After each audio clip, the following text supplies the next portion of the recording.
things that I kind of want to mention really, that are both to do with your stance. The times are good, punches are coming in nice, that's fine, the times are good. As I say, for the beginners that are coming in with a strike, coming with either hand and the regulars, you should be able to just defend this anyway, so there's no problem there. However, there's an awful lot of you not turning on the heels, that's what I'm going to say. So we've got kind of one of each, one toe, one heel, which means that you're either going to go wider or you're going to be smaller. There's turning on the toes, there's stepping across. Try and turn on the heels. Reason for this. Can I use you? Lovely. First of all, I'll just bring you out a little bit. Just drop your arms, smashing. When we talk about turning punch, the first thing when we're looking at turning punch is that you turn on your heels. So that's the most important. Initially, lifting the toes off the ground, if that helps to clarify what we mean by your heels, because sometimes people think, well, I am turning on my heels, and not really knowing that the feet are kind of going all over the place. So lifting the toes at first, and then obviously keeping the toes in contact with the ground. So that's the first thing in turning punch. The second thing, the punches are the same, so don't be tempted to go round. And the third, making sure that the backhand is level with the elbow. Don't pull that too far back, like kind of drawing the bow, because the more this pulls back, the more extension you've got on the first one, on the lead arm, but the more you're over-committing. So that's why lower, turn on the heels, and punch. So that's really basic.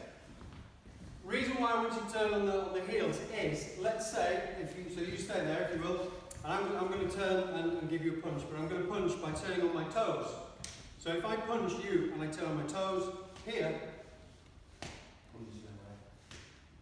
is it? Because that force is just getting drawn away. Here. If I turn on my heels, you feel that instantly it keeps contact with the ground. So at no point do we lose that contact. You're always in danger when you're in transit. So if you're taking time to lift, turn, settle, lift, turn, settle, it's kind of a longer move. Brilliant. Cheers, Craig. Thanks, man. So you could get away with that and say, well, if I turn on my toes, then that's going to move me a shoe size further away. So again, you could justify that in a way. However, it's taking longer to do. If you're training on your own, then you've got all the time in the world. When a punch comes in, they've set off first, they've got the element of surprise, you need to quickly react. So your hands are going to be the first thing that we're going to be using with the feet afterwards, because your legs are never going to be as fast as your hands. That's why the smaller the move, the better we can get with that.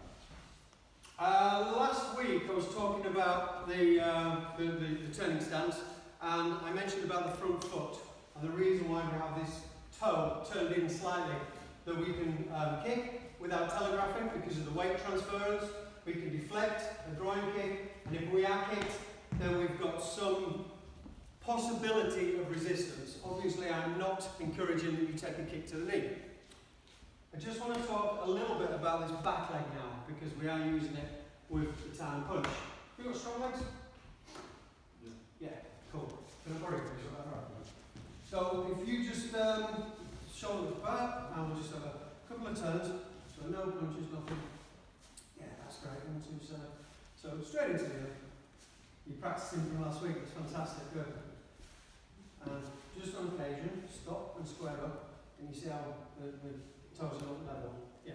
So sometimes that happens. So as a little top tip, what tends to happen while we're turning, we think, yeah, we're turning on the heels, and every one of these is exactly the same as the last one. And one thing you might not realise is that perhaps you're going wider, wider, wider. And if that's the case, it might take like 10 or 12 turns before you realise, oh, I've gone quite wide. So on my next turn, I'm going to pull this one in. So now I've recovered.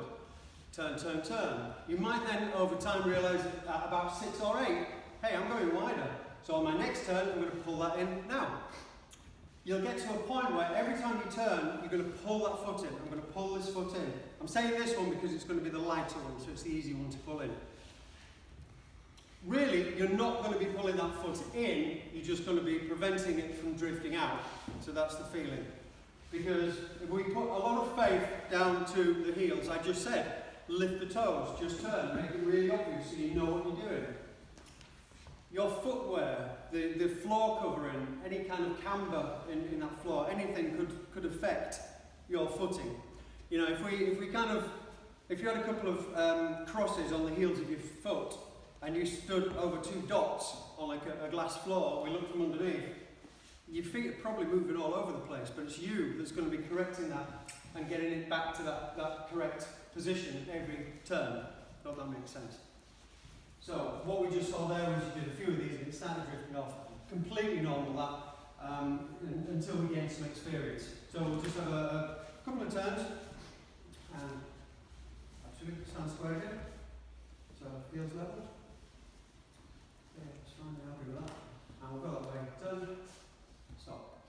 Okay, that's fine. You alright to hold that shape for a bit? Right, what we've got here, you can notice how, remember his hips are aiming 45 degrees. If he's looking that way, this is Biu Mar, turning stance. If he's looking this way, at me please, this is Biu Mar, arrow stepping. The front foot is not pointed dead straight, it's definitely not turned out. He's allowed it to go where he's comfortable, that's the most important thing. We don't resist, we don't encourage, allow. If it's not comfortable, it's not right. The back foot was only needed to turn in a little bit. Are you okay with this for a while? Alright, okay. Keep your feet positions, but just straighten your legs. So don't move your feet that straight, I'll rest you for a sec. When we turn, how far in do I turn my back foot then? That might be a good question. Sometimes you'll hear 45 degrees. Both feet do not go 45 degrees. What actually happens is the front foot may be about 45 degrees and the back knee will be 45 degrees. The amount you will turn your back foot is going to be different for everybody because that depends on the curvature of your calf muscle. So if I just stand here with shoulder width apart, meaning my shoulder's just inside my stance and I slump from here, I'm going to get a certain amount of curvature. I'd say like maybe 30 degrees. So when I turn, my back foot is probably only turning about 15 degrees. Added the 30 and we get the 45 and the 45 go in the same direction. So that's a little bit of a guide. Right? Nothing is carved in stone, it's just a bit of a guide. What is worth considering is that if I turn my foot 45, I then still have a natural 30 to add on to that, which means I'm going to be quite twisted. So it's going to look very extreme this way. It's going to look great, but it's not going to be very solid. It will be forward and back, but not from the side. So this back knee is what I want to look at. Now, what will happen is, bend your knees again. And when you bend your knees, up again. So don't sit so far back. Make life easy for yourself. We want to bend on the front knee, and I want you to bend both knees, and it's almost going to feel like you're bending them away from each other. Almost like bending them away from each other. So for that reason, what we've got then is, you make a fist, and I'm going to push, and this is going to go down your back leg. Fingers crossed. So as I push, and don't lean against me, okay? So I'll push here. This is a strong stance, and if I suddenly let go, you see you're not leaning toward me. Give me both of your hands. I push here, and he's strong. There. Stay there. I push from the back, here, and he's strong. So he's strong from the back. He's strong from the front, here. Stay there. Leave that arm out. And a little bend. I push here, and he's strong from the side. So we can see there it's strong all angles.